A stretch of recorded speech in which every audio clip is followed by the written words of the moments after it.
Good evening. New South Wales has a new Premier tonight, the youngest in the state's history. Dominic Perrottet, a father of 6, is promising to be a leader for all working families. Rob Stokes had pledged gender equality in his cabinet if he'd won.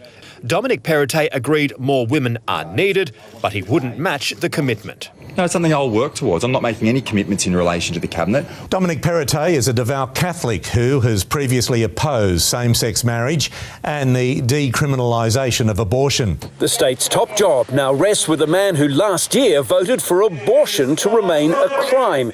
I choose life, and I encourage others to do the same. He's anti-abortion, anti-same-sex marriage, even backing Israel Folau's right to post anti-gay statements. But I think the average person sits there and says, Israel Folau wasn't employed by the Australian Rugby Union for his theology, for his mediation skills. He was employed to score tries on the rugby field. He was against laws to force priests to disclose cases of child abuse, revealed in the confessional. That the confessional seal is sacrosanct for every priest and every penitent, no matter who and no matter what sins are confessed. You know that these green policies are crap. They're a real drain on poorer taxpayers. They do zip for the environment, Andrew, but they save your skin in an election. Well, Andrew, and that's why we're backing in. We've been backing in the mining industry. We're backing in the workers right across our state. We're backing in the blue-collar workers.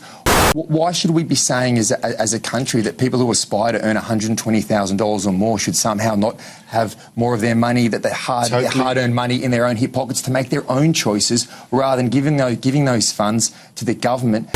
He's been very vocal about the need to open up and has been opposed to lockdowns throughout almost. Has been an anti-lockdown advocate. But we can't just keep going into lockdown every single time there's a few cases. I would say in many states it seems that there's 100% focus on health at the expense of people's livelihoods. I think around 80% of cases that have occurred in New South Wales have occurred in hotel quarantine.